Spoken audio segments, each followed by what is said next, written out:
President Trump's visit here to McClellan Park has prompted dozens of demonstrators on both sides to come here to be heard.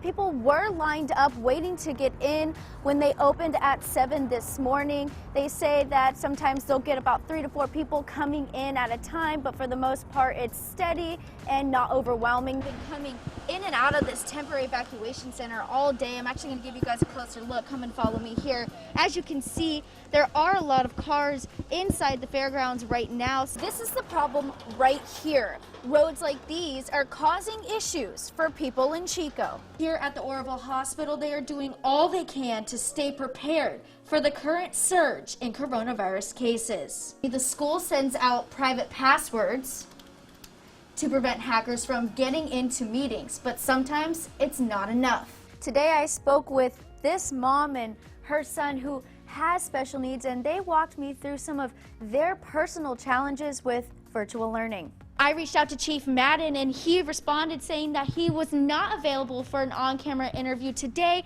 but he did respond to me in an email. Some businesses I spoke to, like Pizza Palace, say that it is enough for right now, but could be negatively impacted if they have to shut down again.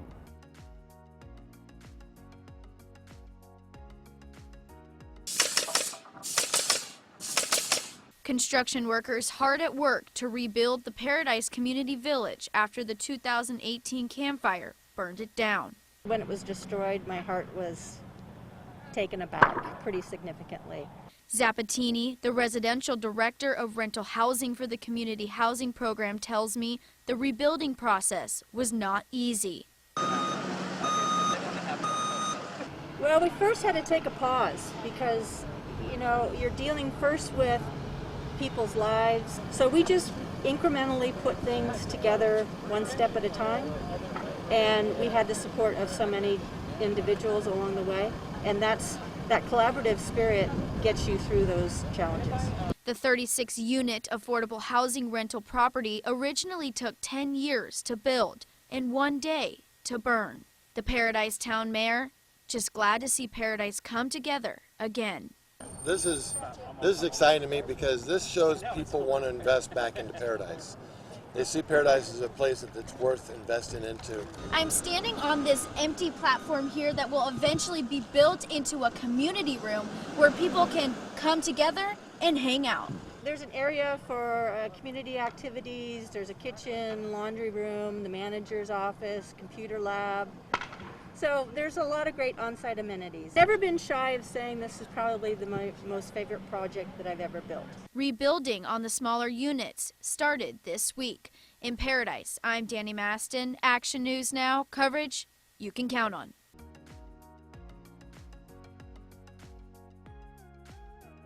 Here at the North Valley Animal Disaster Group Animal Shelter, animals just like this one are being brought back to safety and are hoping to be reunited with their owners. Well, we have all the unclaimed animals, the cats and the dogs here right now. We're taking care of owned animals, dogs and cats also at this shelter. Volunteers tell Action News Now these animals are in great hands and are getting plenty of food, water, and special treats. Canned food and dry food every day to make sure everybody eats. They get walks several times a day. We build them enrichment toys. They get treats. We water them probably 4 or 5 times a day, of course. We have some little paper bags that have some goodies in it. It might be a little bit of peanut butter. It might be a little bit of pepperoni, a little bit of kibble. And so we just drop it in and they get excited about tearing it open and investigating, so it kind of keeps them busy. Volunteer Megan Soulsby tells me that they are currently separating the animals between those who are still looking for their families from those who have already been identified. We thought it would be easier if we kept all of the unclaimed animals together, so the cats have their own section of unclaimed and then they have their own section of owned. And then we have the dogs the same, and then we have some dogs in medical. We have some pregnant dogs. So we have a separate space for them. Soulsby walked me through the unification process after visiting their website. If you think that one of the pets is yours, it would be, you would take the ID number down and bring in some information about your pet. If you have a photo, we need a driver's license and an address where you were located. and then we can try to reunite you with your pet. If you want to see if your animal is being held here at this animal shelter, you can go ahead and go on to this website at phshelter.com/event/North Complex. I feel like he's just being sentenced to catch COVID. I'm concerned about our health, and because we don't want to catch the sickness, and we're being exposed, and they're not moving us. They're not doing anything about it. I feel like it's not right. The Butte County Jail admitted Andrew Velasquez on November 26th. He says he is constantly around inmates who tested positive for COVID-19. When you walk into the dorm, there's 48 beds, on the one side of the wall, and they're all within 2 to 3 feet apart. I brought Andrew and his mother's concerns to the Butte County Sheriff. We can't just house every new person coming into the jail into the same location to keep them separate from everybody, because their classification may not warrant that or allow that. They give us this stuff called One Step, and it's mainly like a floor cleaner, and it's not much of a sanitizer. It is a multi-purpose cleaning product, can be used on any surface whatsoever.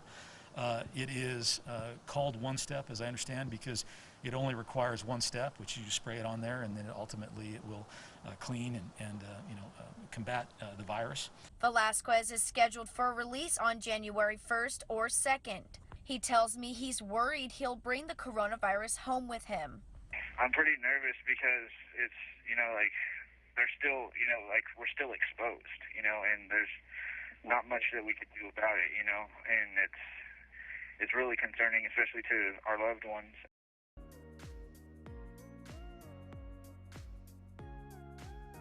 People would be so excited that dance was back, and then we have to just close down again. Owner of Hype Dance Studios, Sarah Sheenweiss, has had her Chico studio for 17 years, but says the coronavirus has made it difficult to continue to operate. This class was canceled. We're doing this one's on Zoom, this one's not. Making sure that all the kids knew when to come and the families were coming in, and we were getting students, and then we would lose students. But she's thankful her studio is open for now. It means the world to me to be open again. I don't feel like life is complete in my world and all my families and students' worlds without dance. Here inside of the dance studio, there are X's placed along the floor so that students will stay socially distanced, and they are required to wear a mask while dancing. So each of our dance studio spaces has been blocked out, where if you filled the capacity, everybody would still be at least 6 feet apart. Student Tatum Petito says although there have been many challenges, she is able to find the silver lining. I'm still having a normal schedule for the most part at dance, so it feels really good just to come here and let myself be out there and express everything and kind of just let it go. Hype Dance Studio has been working to put together a virtual dance experience to share with the community that promotes healthy, active kids doing what they love and in a safe way. In Chico, I'm Dani Masten. Action News Now coverage you can count on.